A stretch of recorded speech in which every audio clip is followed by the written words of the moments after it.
안녕하세요. DJ 현희입니다. 오늘의 사연 시작해 보겠습니다. 안녕하세요. 저는 30대 초반의 이정민이라고 해요. 여러분, 그거 아세요?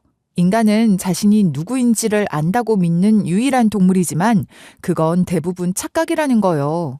그러니까 우리는 모두 자기 자신에 대해 잘 모르고 산다는 소리가 아닐까 싶어요. 그런 면에서 어찌 보면 공평하다는 생각이 들기도 합니다. 저는 고아거든요. 어린 시절의 기억이 전혀 없으니 제가 누군지 모르고 산다고 생각했고, 그게 억울하기도 했기에 이 말이 제게는 위안이 됐던 것 같아요. 그리고 그날의 일이 일어난 거죠. 그날의 이야기를 하기 위해서 제가 자란 곳, 저의 어린 시절로 돌아가야 할 것 같습니다. 저는 지방 소도시 중에서도 변두리에 있는 고아원에서 자랐어요. 제가 기억하는 건 아니지만 고아원 앞에 제가 버려져 있었다고 들었죠. 그게 제가 서너 살 때의 일이라는데 사실 그 무렵의 기억이 선명하게는커녕 희미하게라도 남아있는 게 거의 없어요.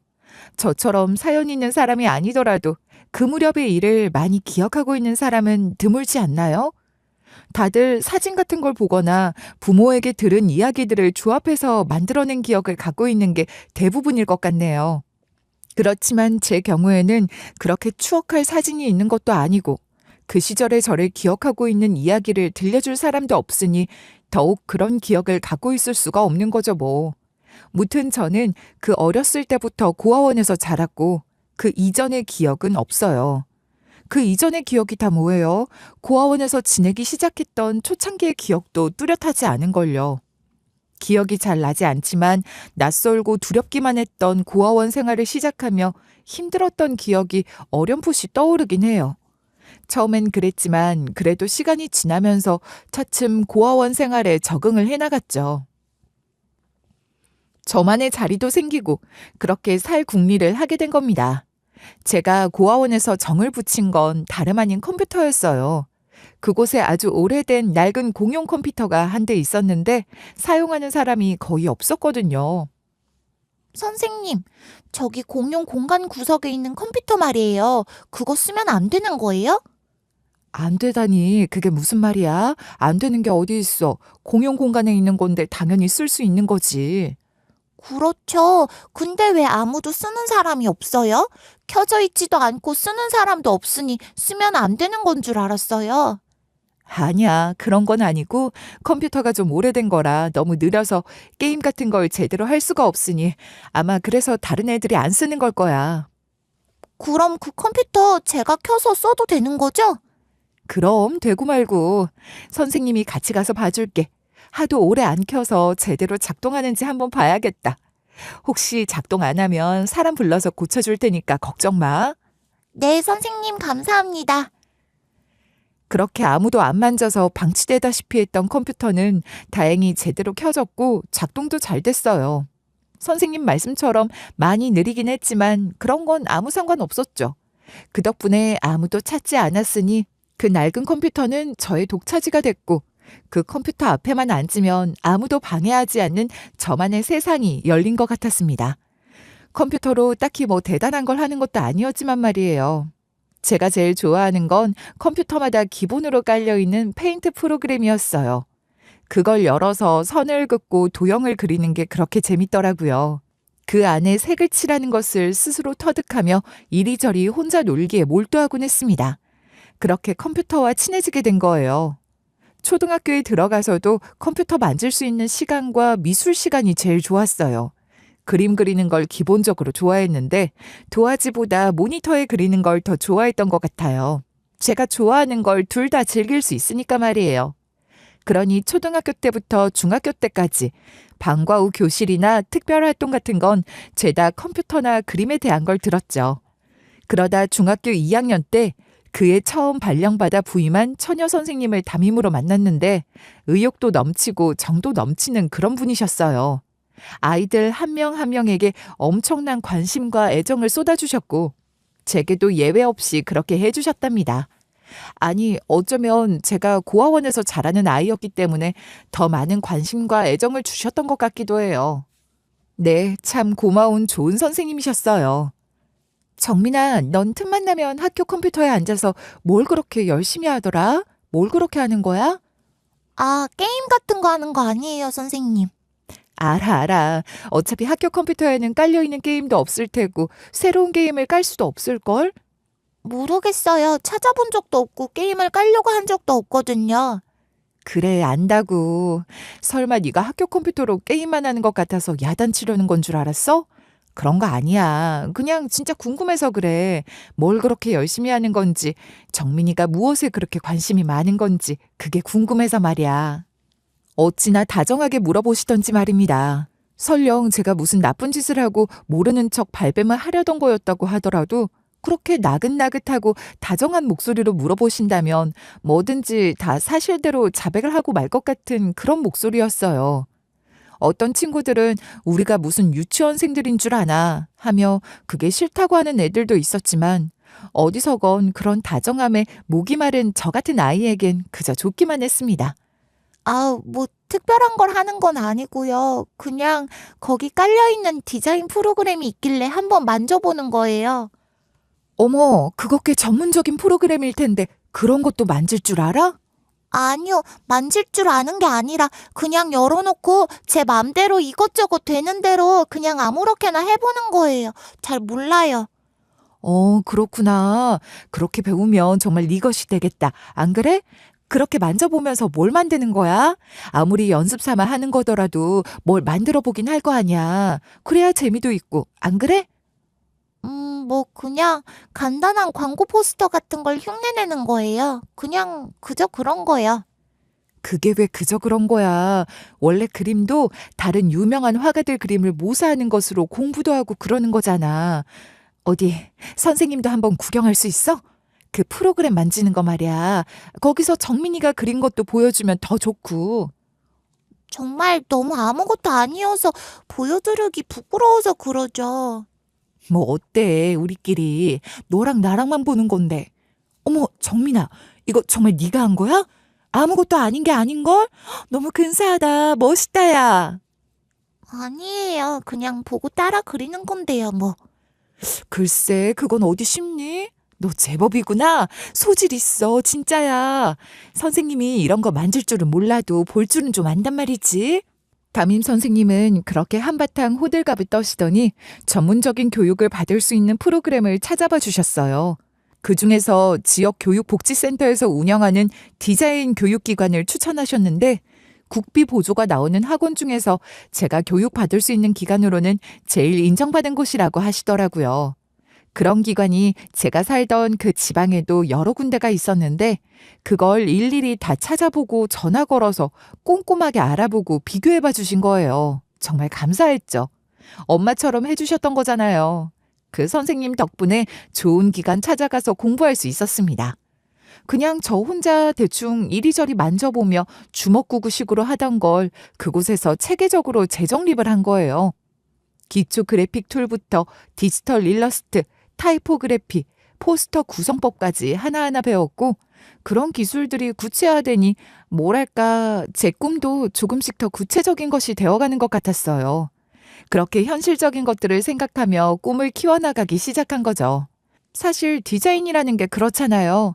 돈 많이 드는 비싼 전공, 금수저들이나 하는 공부. 그럼에도 불구하고 먹고 살기 어려운 길. 그런 이미지가 있고 또 그 말들이 일부 맞는 말이라는 것도 알았어요. 그러니 제가 꿈꿀 수 없는 거라고 생각했죠. 괜히 허황된 꿈을 꾸다가 현실만 더 초라해질 것 같았고 그 뒤에 찾아오는 상실감과 허무함이 걱정되기도 했던 것 같아요. 근데 그런 생각들을 다 하면서도 그게 포기가 안 되는 거예요. 어찌어찌 좋은 선생님 도움으로 프로그램을 만질 수 있는 기술을 갖추게 되더니 더 그렇더라고요. 디자인은 제게만큼은 사치가 아니었어요. 세상의 어떤 모습이든 그 안에 나만의 방식으로 버텨내는 삶의 방식, 일상이기도 했습니다. 또 저의 생각이나 감정, 가치관 등을 표현할 수 있는 언어이기도 했어요. 그러니 디자인은 그때부터 이미 제게는 먼 꿈이 아니라 삶 그 자체로 제 인생에 깊이 들어온 건지도 모르죠. 고등학생이 되고부터는 고아원의 허락을 받고 아르바이트를 했어요. 돈 벌어서 꼭 사고 싶은 게 있었거든요. 그건 바로 노트북이었답니다. 더 이상 고아원에 있는 컴퓨터로는 제가 관심 있는 프로그램을 돌릴 수도 없었어요. 어차피 그런 프로그램들은 다 돈을 내고 구매해야 하는, 사용할 수 있는 프로그램들이기도 했지만 그게 문제가 아니라 고아원 컴퓨터가 그런 프로그램들을 감당할 사양이 안 됐던 거죠. 학교나 학원에서 그런 프로그램들이 깔려있는 컴퓨터를 사용할 수 있었지만 그건 지극히 제한적일 수밖에 없잖아요. 제가 원할 때 언제든지 사용할 수 있는 게 아니니까요. 그러니 제 노트북 하나쯤은 꼭 갖고 싶어진 거예요. 그런 마음이 들어 기웃거리며 검색을 하다가 가격 보고 처음엔 기절하는 줄 알았습니다. 생각했던 것보다 훨씬 비싸더라고요. 특히 그런 디자인 프로그램을 돌리려면 노트북 사양이 좋아야 하거든요. 그래픽카드도 좋은 걸로 넣어야 한다고 하고. 이것저것 따지니까 새 걸로는 도저히 살 엄두가 안 났고 사양 괜찮은 중고로 잘만 고르면 아르바이트해서 모은 돈으로 살 수도 있겠다 싶은 생각이 들었죠. 그래서 중고 노트북이라는 꿈을 걸어놓고 열심히 일해서 돈 모았습니다. 그리고 드디어 저만의 노트북을 갖게 됐을 때 얼마나 좋았는지 몰라요. 혼자 있는 시간에는 늘 그 노트북을 붙들고 뭔가를 그리고 만들었죠. 고아원에서 비교적 가깝게 지내는 친구가 한 명 있었는데 그 친구가 그런 저를 보며 정말 신기하더라고요. 넌 그게 그렇게 좋아? 그래봤자 그냥 기계 아니야. 하루 종일 붙들고 뭘 하더니 이제 그걸 그렇게 끌어안고 있기까지 하냐? 아주 그렇게 끌어안고 자지 그래. 응? 몰랐어? 나 맨날 노트북 안고 자잖아. 뭐야, 정말이야? 못 말려. 난 그냥 농담으로 웃자고 한 말인데 정말 그런단 말이야? 사실 처음에는 노트북을 어디 둬야 할지 몰라서 안고 잤어. 너도 알다시피 이게 한두 푼이니? 내가 이거 하나 사자고 얼마나 고생했는데. 그러니 이 귀한 걸 다른 데 두고 어디 잠이 와야 말이지. 그러니까 누가 가져갈까 봐 걱정돼서 끌어안고 잔단 거야? 처음엔 그랬다고. 근데 지금은 그냥 얘랑 나랑 한 몸 같아. 얘가 나한테 이렇게 바싹 붙어 있어야 심리적 안정감을 느낀다고나 할까? 애착 이불, 애착 인형 소리는 들었어도 애착 노트북이 있는 건 너밖에 없을 거다 아마. 하여간 넌 특이해. 친구가 그렇게 말하는 것도 무리가 아니죠 뭐. 저 스스로도 좀 과하다 싶었으니까 말이에요. 그렇지만 뭐 전 좋았어요. 그렇게 노트북을 끼고 살면서 만든 것들이 조금씩 성과를 나타내기 시작하니 더 그랬죠. 처음으로 뿌듯함을 느꼈던 건 제가 교육받은 교육기관의 방학캠프 홍보 포스터를 제가 제작한 것으로 게시했던 일입니다. 센터 홍보 게시판은 물론이고 인터넷 사이트에도 온통 제가 만든 포스터가 달린 거예요. 그게 얼마나 신기하고 좋았는지 몰라요. 센터 홍보 게시판 사진도 여러 장 찍어뒀고 인터넷을 쓸 때마다 홈페이지에 들어가서 게시된 제가 만든 홍보 포스터를 확인하곤 했답니다. 단 한 장의 홍보 포스터였을 뿐이지만 웹 디자이너라는 그 멋진 이름이 저의 타이틀이 되어가고 있다는 생각에 얼마나 설레고 기뻤는데요. 물론 대학 공부도 하고 싶었죠. 고등학교에 입학하고 아르바이트한 돈으로 노트북을 사고 그럴 때만 해도 그렇게 제 힘으로 돈 벌어서 대학 공부도 할 수 있지 않을까 그런 생각을 했었어요. 그렇지만 고3이 되고 입시가 코앞에 닥치니 아무래도 모든 것들이 현실로 다가오더라고요. 진로 상담을 할 때도 그랬습니다. 정민이는 컴퓨터 잘 만지지? 디자인 프로그램을 꽤 만진다고 들었는데 맞지? 대학 진학도 생각하고 있니 그쪽으로? 웹 디자인이나 산업 디자인 같은 걸 대학 가서 배우고 싶다는 생각은 갖고 있어요. 배울 수만 있다면 얼마나 근사할까 싶긴 해요. 예체능이 다 그렇지만 실기 준비가 정말 중요하다는 건 알 거야. 그치? 그쪽이 요즘 뜨는 직업군이기도 하니까 경쟁도 치열할 것 같던데 실기 준비는 어떻게 할 생각이야? 그렇게 물어보시는데 막상 할 말이 없는 거예요. 너무 당연한 걸 물어보신 건데 제가 준비가 전혀 안 되어 있다는 게 그제야 실감이 났던 거죠. 현실적으로는 제겐 너무나 멀고도 먼 이야기였던 겁니다. 선생님 말씀처럼 인기가 많아서 순수 미술보다 실기 준비가 훨씬 까다롭다고도 하던데 제게는 그저 막막한 이야기였어요. 고아원에서 학교 다니며 그 어떤 후원자도 없이 미대 실기 준비를 한다는 건 사실상 불가능한 게 아닌가 싶더라고요. 어찌어찌 운 좋게 입학을 한다 해도 제가 그 비싼 등록금을 벌어가며 학교를 다닐 수 있을까? 그런 물음을 스스로 수없이 던져봤어요. 결론은 힘들다는 거였고 그렇게 대학 진학은 포기했죠. 그렇다고 웹디자이너가 되겠다는 생각을 포기한 건 아닙니다. 대학 졸업장 없이도 얼마든지 취직할 수 있다고 생각했으니까요. 어차피 기술, 능력이 중요한 것 아니겠어요? 대학 졸업장 없어도 제가 가진 실력으로 취직하려고 했어요. 그럴 작정으로 입시 실기 준비 대신 꾸준히 포트폴리오도 모았고 말이에요. 그러니 그걸 갖고 이력서를 수십 군데는 넣었던 것 같아요. 아마 공고 올라오는 것은 다 넣었을 거예요. 제가 살던 지역에는 일자리가 그리 많지 않았고 대부분 서울에 있는 회사들이었는데 그래도 다 지원했어요. 지방보다 서울에서 사는 게 생활비도 훨씬 많이 들고 힘들 거라는 거 알지만 그만큼 큰 무리니 더 큰 경험을 할 수 있을 거란 기대도 있었죠. 그럼 뭐예요? 이력서 넣을 땐 항상 부푼 꿈을 안고 접수를 하지만 연락 오는 곳이 한 군데도 없었거든요. 그러다 겨우 딱 한 군데에서 면접을 보러 오라는 연락을 줬어요.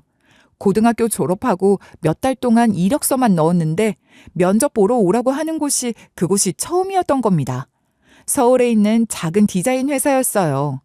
면접 안내를 해주던 직원은 제가 지방에 있다는 걸 알고 면접비 지원이 없다는 말을 얄짤없이 하던데 그렇다고 한들 뭐 제게는 다른 방법이 없었어요. 제일 싼 완행기차를 타고 서울로 갔죠. 면접장 분위기는 자유로웠어요.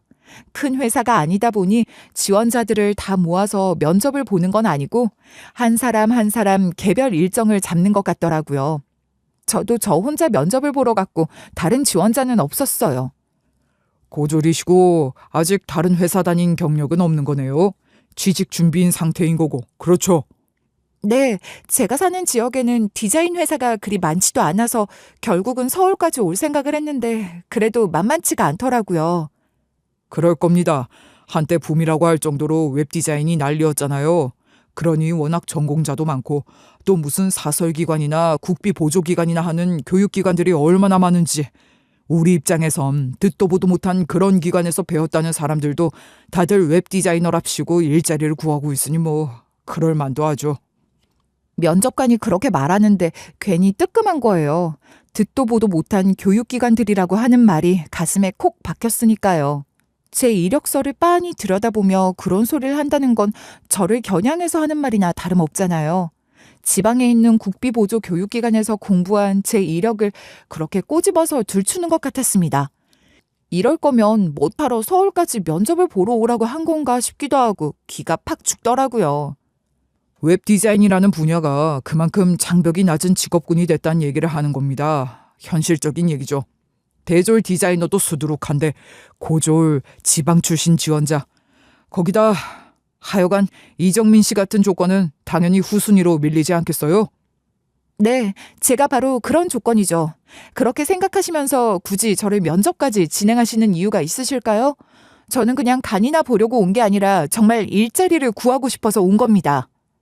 지금 생각하면 그때 무슨 용기가 생겨 그렇게 말했는지 모르겠어요.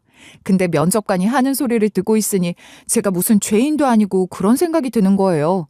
또 그 면접관이 직접적으로 언급을 하진 않았지만 제 조건에 대해 나열하며 고졸의 지방 출신, 거기다 하면서 말끝을 잠깐 흐렸었는데 그 짧은 침묵이 무엇을 의미하는지 저는 너무 잘 느껴졌어요. 아마도 그 면접관은 속으로 거기다 고아원 출신인 너 같은 애를 왜 뽑겠냐, 쓸 리가 없지, 그런 말을 했을 겁니다. 그것에 꽂힌 것인지 아니면 이러나 저러나 나를 뽑을 생각이 없는 곳이나 싶은 생각이 들어서 그랬는지 이왕 이렇게 된 거 나도 할 말이나 하고 가자 싶었던 것 같아요. 근데 오히려 그게 더 좋게 먹힌 것 같더라고요. 이런, 이거 내가 무슨 오해를 하게 했나 봅니다. 우리도 간 보려고 이정민 씨 면접 보는 거 아니에요. 우리도 우리 회사에서 일 잘해줄 직원을 뽑으려고 면접 보는 겁니다. 이렇게 패기 넘치는 지원자라니 반가운데요. 네? 그럼 저를 뽑으실 생각도 있으신 건가요? 물론이죠. 그럴 생각도 없이 면접을 왜 봅니까? 안 그래요? 포트폴리오 보시면 아시겠지만 나름대로 작업을 다양하게 해봤고요. 대학 공부는 안 했지만 경험도 뭐든지 새롭게 배울 각오도 되어 있고 또 학습 능력도 갖추고 있어요. 부지런한 건 기본이고요. 야근 그런 것도 괜찮습니다. 어차피 디자인이라는 게 결과물로 말하는 것 아니겠어요? 좋은 결과물을 위해서라면 제가 만족할 때까지 작업하는 스타일입니다. 밤샌 적도 많아요. 좌절만 겪고 있다가 겨우 처음으로 면접 보러 오라는 회사였고 저를 채용할 수도 있다는 희망을 받기에 입사만 시켜주면 뭐든지 할 수 있다는 각오를 아주 술술 그렇게 늘어놓은 거예요. 면접관이 묻지도 않았는데 말이죠. 그런 모습들 때문이었는지 결국 그 회사에 출근을 할 수 있게 됐습니다. 회사 근처에 싼방 하나를 얻어 상경했고 부푼 마음으로 첫 출근을 했어요. 그러나 그 회사에서 제가 해야 했던 일들은 제가 생각했던 일, 제가 하고 싶었던 일과는 많이 달랐습니다. 그나마 디자인을 한다 싶은 그런 작업들은 이미 선임들, 대학 나온 선임들이 다 꿰차고 있었고 제게 떨어지는 일은 조악한 전단지나 현수막 디자인, 기껏해야 명함 디자인 같은 것뿐이었죠.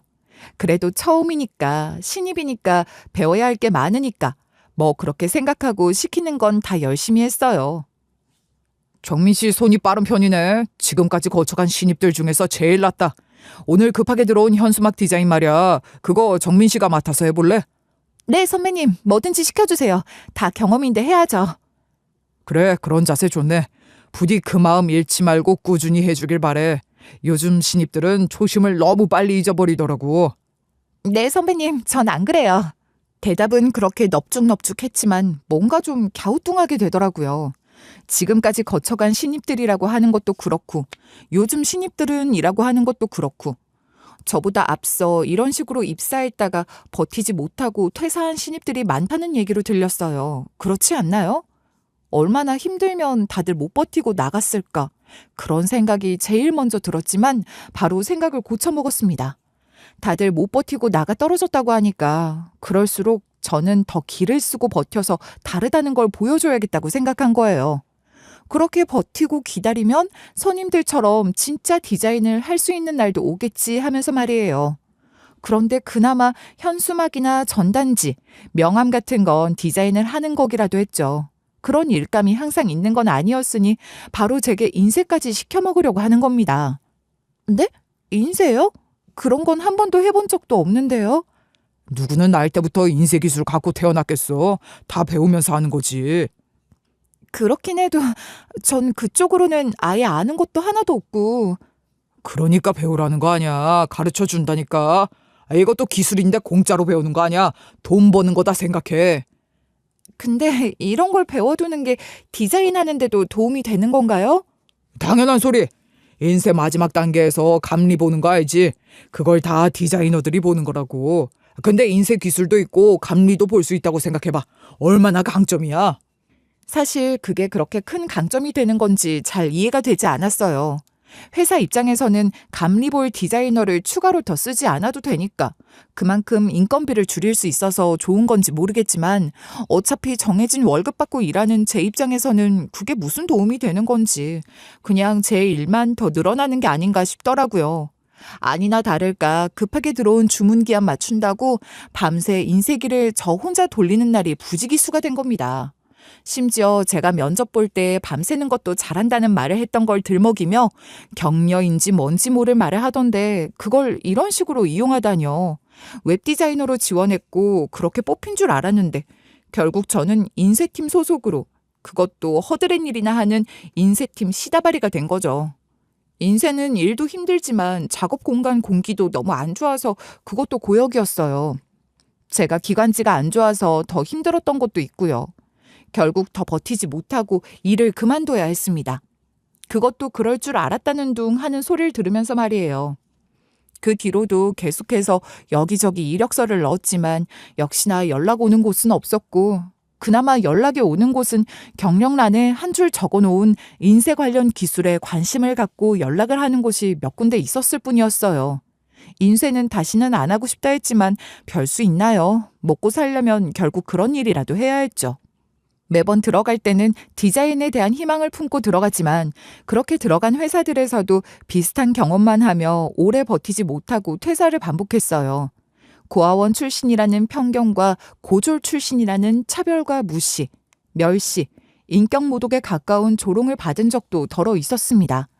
결국 몇 번의 이직을 거듭하며 당시에 제가 가진 스펙으로는 어느 회사에 들어가거나 상황은 똑같은 거라는 뼈저린 확신을 갖게 됐죠. 결국 살아남으려면 나 스스로 나의 가치를 더 올려야 한다는 생각이 들더라고요.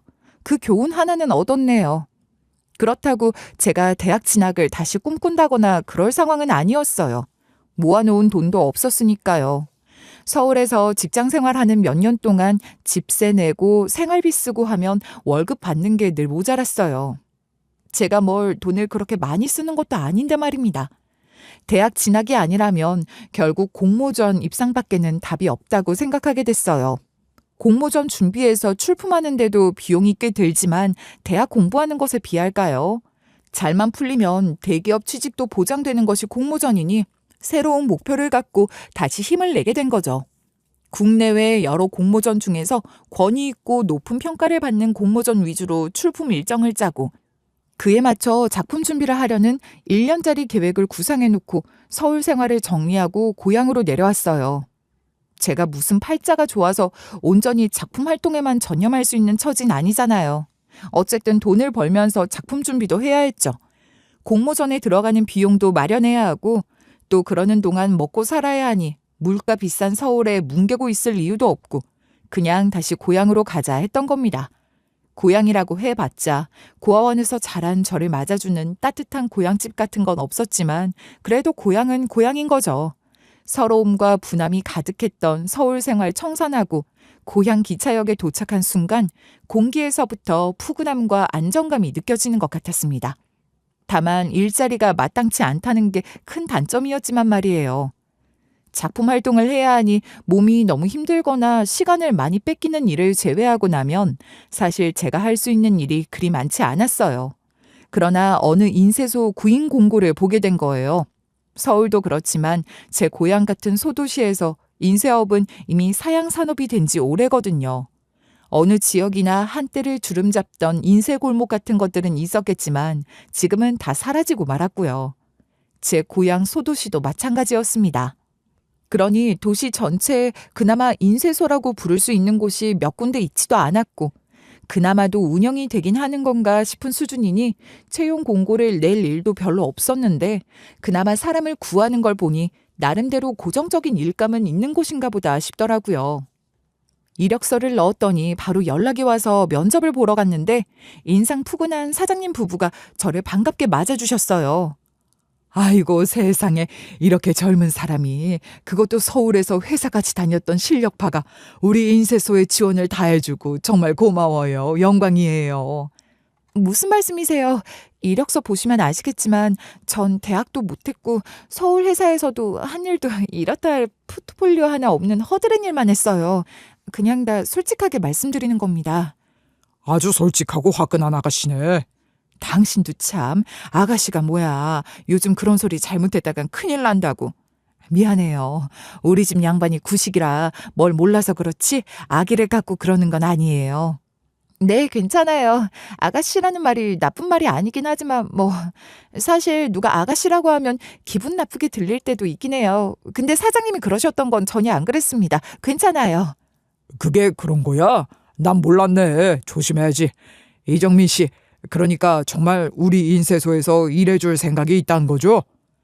일이 그렇게 힘들진 않을 거예요. 한 달에 정해진 인쇄 일정이 있고 그 외에 그때그때 들어오는 일 그리고 필요에 따라 간단한 편집 디자인이 가능한 사람을 찾고 있었어요.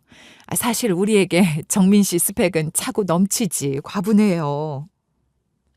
서울에서 회사 생활하며 서름만 받았는데 그곳에서 저는 면접 볼 때부터 그렇게 귀한 사람이라는 대접을 받았고 실제로 일을 하면서도 줄곧 저를 그렇게 대해주셨어요. 나름 서울에서 일한 경력도 있고 또 제가 가진 웹디자인 실력이 솔직히 그 인쇄소에서 요구하는 것보다 훨씬 높은 수준인 것도 맞지만 그렇다고 해서 그렇게 대우를 해주시는 게 당연한 건 아니잖아요. 서름도 무시만 받다가 인정받고 대접받으며 일하니까 좋더라고요. 인쇄소 사장님 부부는 겪어보니 더 좋은 분들이셨어요. 제가 고아원 출신이라는 것을 약점 잡아 무시하지도 않으셨고 진심으로 마음을 써주셨어요. 그런 건 마음으로 느껴지는 거잖아요. 덕분에 저는 정말 편안한 마음으로 일할 수 있었던 것 같아요.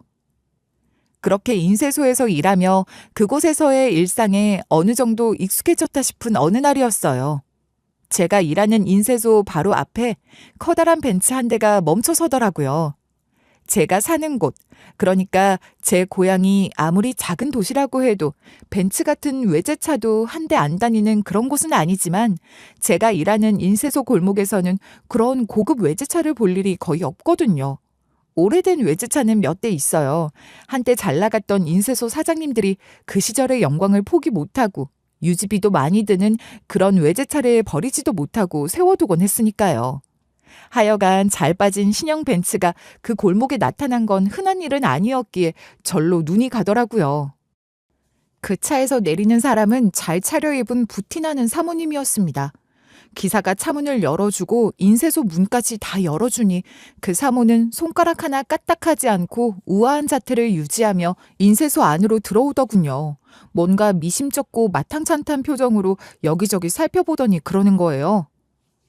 여기 인쇄소 맞아요? 아니, 그러니까 요즘도 운영하는 곳이 맞냐는 거예요. 이건 뭐 간판만 인쇄소고 영업 안 하는 곳 아니야? 운영하는 곳 맞습니다. 인쇄 맡기실 건가요? 그러려고 하는데 나 참 기껏 검색해서 찾아온 곳이 이게 여기서 이런 거 할 수나 있는지. 아니 정말 기분 나쁘게 그 태도며 말투며 모든 게 이런 구멍가게에서 이런 거 출력이나 할 수 있겠냐 딱 이런 뉘앙스인 거예요. 대놓고 무시하는 티를 팍팍 내는 거죠. 자기가 뭐 신형 벤츠 타고 다니는 부자면 뭐 어쩌라고. 자기가 뭔데 남의 영업점을 이렇게 무시하나 싶고 그 인쇄소가 제 가게는 아니지만 제가 애정을 갖고 일하는 제 일터인데 그렇게 무시당하니까 기분 더럽더라고요. 그러니 뭐 저도 말이 곱게 안 나가는 거죠. 당연히 출력 가능하고요. 인쇄 시스템에 대해서 좀 아시나요? 뭘 출력하실 건데요? 시스템이고 뭐고 그렇게 간단하게 말할 게 아니라니까. 뭐 그냥 몇백 장, 아니 이런 데서 몇백 장 뽑는 것도 드물 것 같고 몇십 장 뽑겠다고 이러는 거 아니야. 한 1,000만 원어치 뽑을 건데 그것도 가능해요? 1,000만 원이면 몇 장 뽑아줘요? 기가 막혀서 아주 그냥 무식한 티를 팍팍 내는 겁니다. 1,000만 원이라고 하면 뭐 제가 깜짝 놀라면서 껌뻑할 줄 알았나 본데 더 어이없더라고요. 네, 당연히 가능합니다. 그리고 말씀하시는 걸 보니 인쇄에 대해서 아무것도 모르시는 것 같은데요. 출력하시는 출력물 크기나 디자인, 종이 그런 거에 따라서 가격이 천차만별입니다. 그래요? 그래, 뭐 가능하다고 하니까 있어봐요. 이 기사 그거 좀 줘봐. 그거 뭐야, 뭐 USB? 맞아? 그거랑 차에 전단지 샘플 있지? 그것도 좀 가져와. 미아 전단지인데 이전에 서울에서 뽑은 게 있으니까 그거랑 똑같이 해주면 돼요. 제 말에 콧방귀만 뀌더니 제가 아주 똑 부러지게 말을 하며 노려보듯이 했더니 그제야 한풀 수그러들어서는 자기 기사한테 전단지를 가져오라고 시키더라고요. 꼭 그런 사람들 있잖아요. 일단 상대를 무시하고 깔보며 시작하는 사람들 말입니다. 그런 사람들이 보면 항상 약자에게 강하고 강자에게 약한 사람들이잖아요.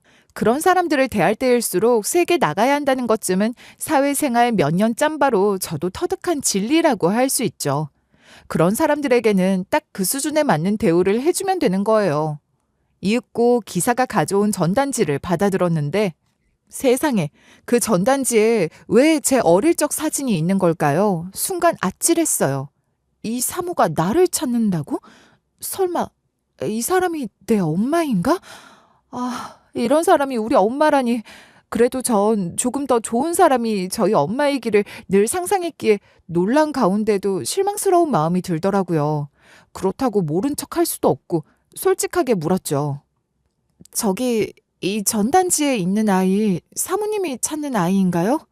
그런데 왜요? 혹시 이 아이 알아요? 이 사진 본 적 있어요? 이건 어릴 적 제 사진이에요. 사모님이 찾는 아이가 저인가요? 누구시죠? 사모는 그 소리를 듣자마자 큰 충격에 빠진 듯 했어요. 뭐 그건 당연한 거라고 생각합니다. 그런데 참 이상하죠? 놀라긴 하는데 반가워하는 기색은 전혀 아닌 거예요. 아이를 찾는다며 전단지를 만들고 그걸 1,000만 원씩이나 들여 출력을 해서 뿌릴 작정으로 그렇게 간절히 찾는 아이라면서 어쩜 반가워하는 기색이 없을 수가 있냐고요. 그러니까 그 사모가 제 엄마라면 그 사진이 제 사진이라고 하는 순간 달려들어 끌어안고 눈물이라도 흘리고 그래야 하는 거 아닌가요? 근데 그런 거 전혀 없이 싸늘한 얼굴로 제 눈빛을 피하며 어디론가 연락을 막 하는 것 같더니 그러는 거예요. 저기, 내가 확인을 좀 해야 할 게 있으니까 일단 연락처 하나 줘봐요. 내가 다시 연락할 테니까. 네, 여기 제 연락처예요. 사모는 제가 연락처를 건네자마자 그걸 받아들고는 쌩하니 사라지더군요. 들어올 때와 똑같이 기사의 의전을 받으면서 사라지는 그 사모의 뒷모습을 보는데 마음이 너무 이상했어요. 그래도 일단 연락을 기다리자 했죠. 그러는 동안 일도 손에 안 잡히고 온통 그 생각뿐이었습니다. 당연하잖아요. 그 사모가 그런 태도를 보이는 걸 보면 내 엄마가 아닌 게 아닌가. 그렇다면 누구길래 나를 찾는다는 건가? 내 생모를 대신해서 나를 찾는 건가? 아무리 그래도 아이를 찾겠다고 하는 사람이 그 아이가 나라는데 어떻게 그렇게 아무 반응도 안 보일 수가 있을까? 생각에 생각이 꼬리를 물어 잠도 잘 잘 수가 없었어요. 그렇게 며칠 밤잠을 설쳤는데 며칠이 지나도 연락이 없는 겁니다. 더 이상 가만히 앉아 기다릴 수는 없다는 생각에 전단지에 적힌 번호로 제가 연락을 해봤어요. 그 사모 번호는 아닌 것 같고 비서나 뭐 그런 사람 번호였겠죠. 용건을 말했더니 연락 주겠다고 하고는 역시 며칠이 지나도 연락이 없었습니다. 다시 전화했더니 이젠 받지도 않는 거예요. 그저 기다릴 수밖에 없는 상황이었는데 정말 답답해서 죽을 것 같더라고요. 그러던 어느 날 인쇄소 사장님 부부가 이상한 말씀을 하시는 겁니다.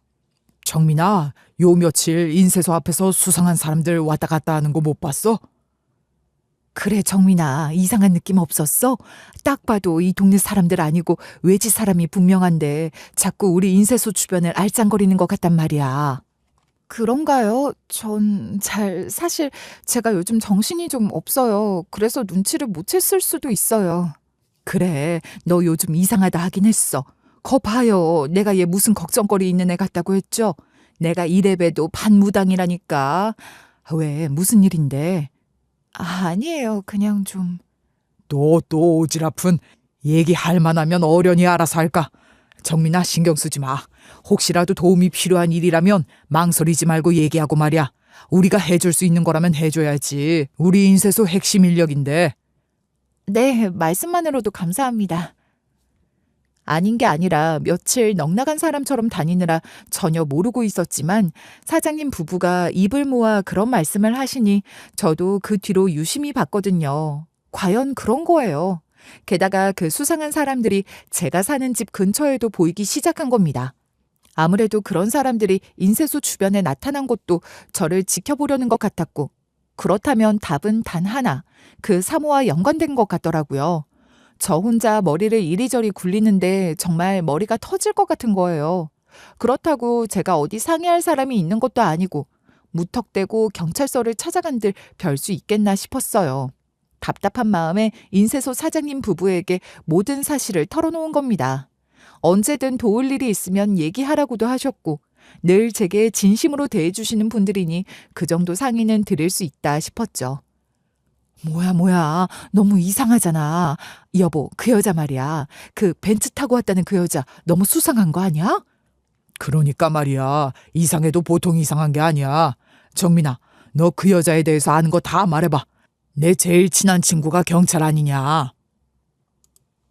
아무리 경찰이어도 함부로 신원조회 같은 거 막 하는 건 불법 아니에요? 그런 부탁을 드릴 순 없죠. 꼭 그런 게 아니어도 우리 같은 사람이 수소문하는 것보다야 훨씬 빠르고 정보도 많이 알아낼 수 있을 거야. 그러니까 아는 대로 다 말해봐.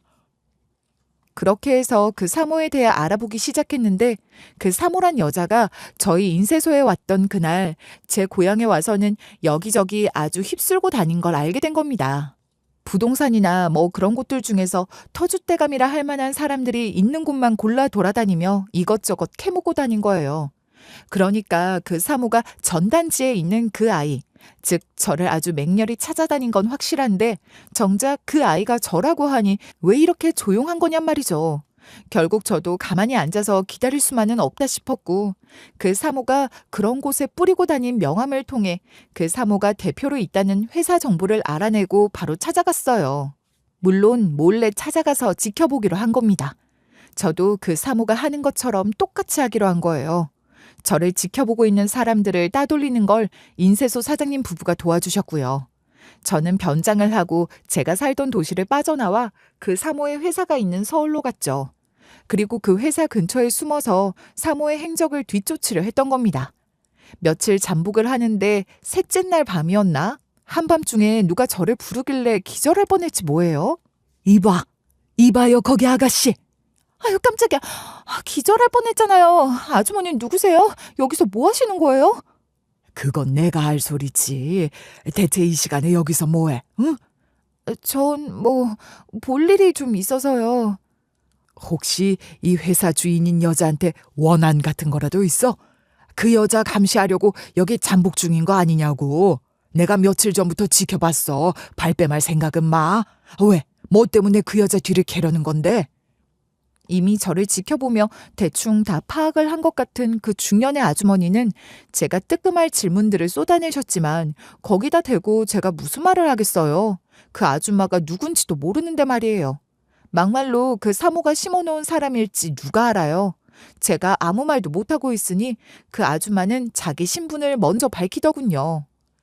아니, 제일 먼저 밝힌 건 그 사모의 과거 정체였어요. 그 아줌마의 말에 의하면 사모는 과거 불법 입양 브로커로 아주 왕성하게 활동했던 사람이라는 겁니다.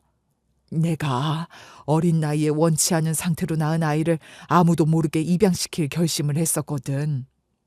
내가 아이를 낳았다는 기록도 남기고 싶지 않았고 쥐도 새도 모르게 애를 보내버리고 싶었으니 그런 불법 브로커를 찾게 된 거야. 그래서 그때 접촉했던 브로커가 이 회사 사모라는 거예요? 맞아. 아마 당시 그 여자의 손을 거쳐서 그런 식으로 불법 입양된 애들 셀 수도 없을 거야. 엄청난 네트워크를 갖고 있는 것 같았거든. 그야말로 큰 손이었지. 역시 그렇게 좋은 일을 할 사람 같아 보이진 않았어요. 그런 일을 했던 사람이었군요. 그래, 아가씨 말이 맞아. 나도 어쩔 수 없어서 그런 선택을 하긴 했었는데 아무리 생각해도 안 되겠더라고. 그래서 마지막에 마음이 바뀌어 아이를 입양 보내지 않겠다고 했어. 근데 그 사모가 길길이 날뛰면서 이미 계약이 다 된 건데 번복하면 어떡하냐고. 안 된다고 절대 불가능하다 하면서 내 아이를 빼앗다시피 데려가 버린 거야. 네? 어떻게 그럴 수가. 아무리 계약이고 뭐고 애엄마가 애를 못 보내겠다고 하는데 애를 뺏어가다뇨. 그건 유괴 아닌가요? 그렇잖아요. 근데 다시 생각하면 그 사모라면 그러고도 남을 사람이다 싶은 겁니다. 제가 그 사모를 잘 아는 것도 아니고 길게 본 것도 아니지만 잠깐 보더라도 알 수 있는 게 있는 법이죠. 하여간 아이를 뺏긴 그 아주머니는 필사적으로 아이를 찾으려고 미친 듯이 돌아다니다가 마침 어느 골목에서 길을 잃고 우는 아이를 발견했다는 거예요. 그 아주머니의 아이는 신생아였고 길 잃고 버려진 아이는 서너 살짜리였지만 그 아이를 데려가선 그랬대요. 이 애를 대신 입양 보내고 자기 아이는 돌려달라고 말이에요. 그걸 그 사모라는 여자가 들어줬겠습니까? 씨알도 안 먹힐 얘기죠. 그 아주머니도 당시에는 정신이 반쯤 나간 상태였으니 그런 생각까지 했던 거겠죠. 결국 자기 아이도 되찾지 못하고 데려간 아이도 그 사모 쪽에서 데려가 버렸다는 거예요. 이후 그 아주머니는 아이를 잃은 절망감에 정신 놓고 다니다가 교통사고를 심하게 당해 오랫동안 병원 신세를 졌대요. 기억도 온전하지 않은 상태로 오랜 세월 누워만 있다가 얼마 전 겨우 건강을 어느 정도 회복했고 잃었던 기억도 조금씩 돌아오기 시작하며 그 사모에게 복수할 계획을 세우고 있다는 겁니다. 복수요? 어떻게요? 그 옛날 불법 입양 브로커 일을 했던 걸로 지금 그 사모를 처벌할 수라도 있나요? 그건 힘들지. 아마 공소시효도 지났을 거야. 또 지금은 그런 일을 하지 않고 있지도 않지만 그렇다고 그 죄들이 모두 사라지는 건 아니지. 일단 그 사모가 저지른 온갖 불법을 폭로하겠다는 협박 편지를 보냈어. 아주 지속적으로 보내고 있지. 협박 편지요? 겨우 그런 걸로 그 사모가 무슨 반응이라도 하던가요? 지가 저지른 짓이 있으니 불안하긴 했을걸. 내가 협박 편지를 보내기 시작하면서부터 그 여자가 뭔가 다른 움직임을 보이고 있으니까 말이야.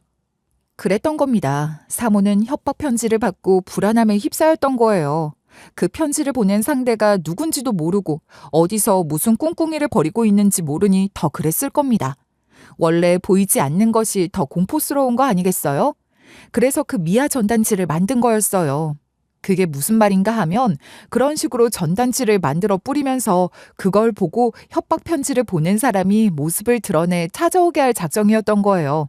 사모는 협박 편지의 내용을 보고 그걸 보내는 사람이 아이를 뺏긴 그 아주머니였다는 걸 기억해냈고, 당시 그 아주머니가 데려왔던 아이, 그 아이 사진을 전단지에 넣어 뿌리면 그걸 보고 그 아주머니가 반응을 보일 거라 생각한 거죠. 다시 말해 그 아주머니가 자기 아이 찾겠다고 데려갔다던 서너 살짜리 그 아이가 바로 저였던 겁니다. 제가 바로 그 아이라고 하니 그 중년 아주머니는 소스라치게 놀라며 제 앞에 눈물을 흘리며 고개 숙여 사죄하기 시작했어요. 정말 미안합니다. 내가 아가씨 인생을 망쳤어요. 내 아이 잃은 상태도 제정신이 아니었다는 게 변명이 안 되겠지만 정말 미안합니다. 나를 용서할 수 없을 거예요. 용서하지 말아요. 진정하세요. 솔직히 그렇게 길 잃고 버려진 나를 아주머니가 그런 식으로 데려가지 않았다면 부모를 찾았을지도 모르죠. 네, 원망하는 마음 생깁니다. 저한테 미안해 하셔야죠. 정말 미안해요. 내가 죽을 죄를 지었어. 어쩌자고 남의 귀한 아이에게 그런 짓을.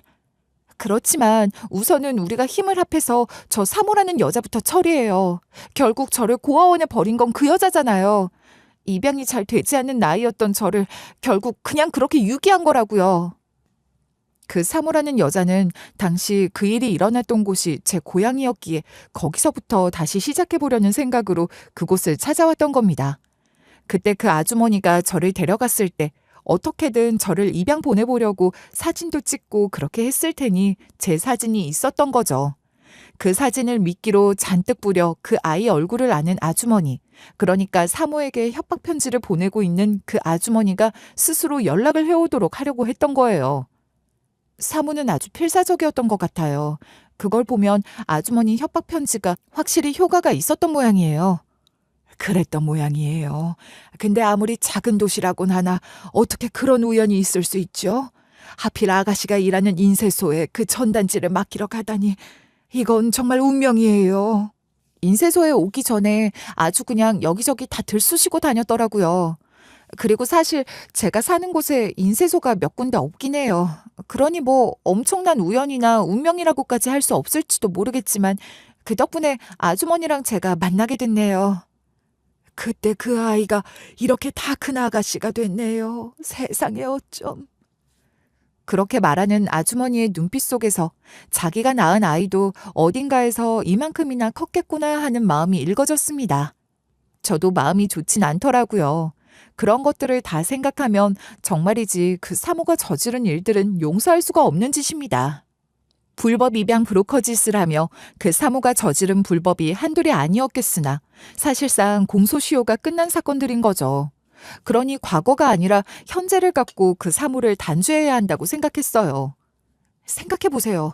평생 그런 일을 하며 살았던 사람이 지금 하는 사업인들 제대로 된 사업을 할 리가 있겠어요? 털면 뭐라도 나올 거예요. 맞아요. 아가씨 말이 맞아요. 내가 그동안 그 여자 뒤를 캐면서 손에 넣은 증거들이 좀 있긴 하거든요. 같이 한번 해봐요.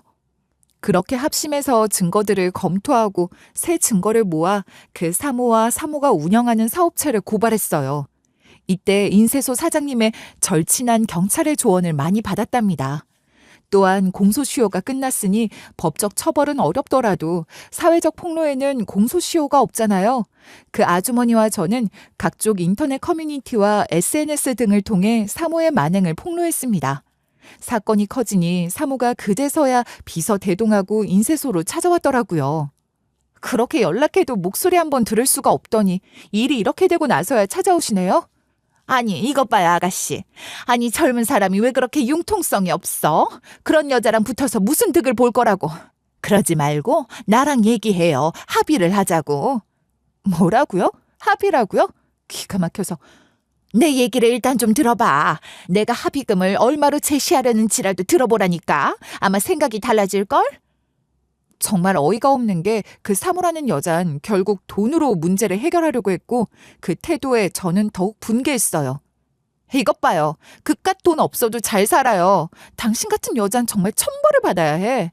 내가 그 꼴 꼭 보고야 말 거라고요. 알겠어요? 정말 화가 났고 오기가 생겼어요.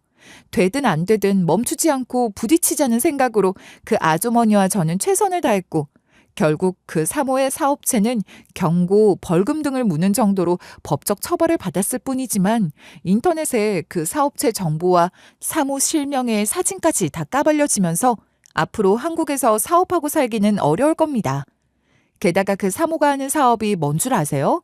어이없게도 아동복 사업을 하면서 온갖 복지단체 후원으로 홍보를 제대로 하고 있었더라고요. 그런 상태에서 민낯이 다 드러났으니 그에 따른 피해보상 민사소송도 이어졌고 그 합의금에 보상금 물어주려면 타격이 꽤 클 겁니다. 그 사모 재산이 얼마나 많은지 모르겠지만 아주 탈탈 다 털려서 개털되면 좋겠네요. 저희가 할 수 있는 일이 어느 정도 마무리가 된 후 중년의 아주머니는 자신의 죄를 속지 않은 심정으로 평생 버려진 아이들을 돌보는 봉사활동을 하며 살겠다고 하더군요. 저 역시 관련 단체에 무료로 홍보자료 디자인을 해주는 등 제가 할 수 있는 방법으로 봉사를 하려고 합니다. 그리고 이 일을 겪으며 느낀 점을 바탕으로 버려진 아이들에 대한 포스터 작품을 구상하고 작업하고 있어요. 이 작품을 제일 큰 공모전에 출품할 생각이에요. 입상을 한다면 제일 좋겠지만 그러지 못하더라도 의미가 있다고 생각해요. 앞으로도 이런 의식을 갖고 작품을 계속 해보고 싶답니다. 불법 입양 브로커 같은 거야 요즘은 거의 없어졌다고 하지만 여전히 버려지는 아이들이 있고 또 잃어버린 아이를 찾지 못하는 사람들도 많잖아요. 그런 사회적 문제에 관심을 갖고 제가 할 수 있는 일을 찾고 싶어요. 여러분, 제가 겪은 일을 이렇게 여러분께 다 이야기하고 나니 숨이 차면서도 참 엄청난 일이었구나 싶네요. 한편으로는 언제 그런 일을 겪었나 싶게 평온한 일상을 살고 있다는 게 신기하기도 합니다. 그런데 지나고 보니 그런 거예요. 무슨 일이 있었나 하는 거요. 어떤 일을 겪더라도 결국은 각자 남길 것들만 남기게 되는 거 아닐까요? 저는 그 일을 통해 제가 얻은 것들을 지키며 살고 싶어요. 여러분들께도 어떤 일들이 일어날지 모르지만 어떤 상황에서도 얻은 것들을 취하면 되지 않을까요? 그렇게만 산다면 훨씬 행복하고 발전적인 삶을 살 수 있을 것 같아요. 이런 마음을 나누고 싶었습니다. 제 이야기를 끝까지 들어주신 분들은 분명 그런 마음을 나눠가시리라 생각해요. 함께 해주셔서 정말 감사합니다.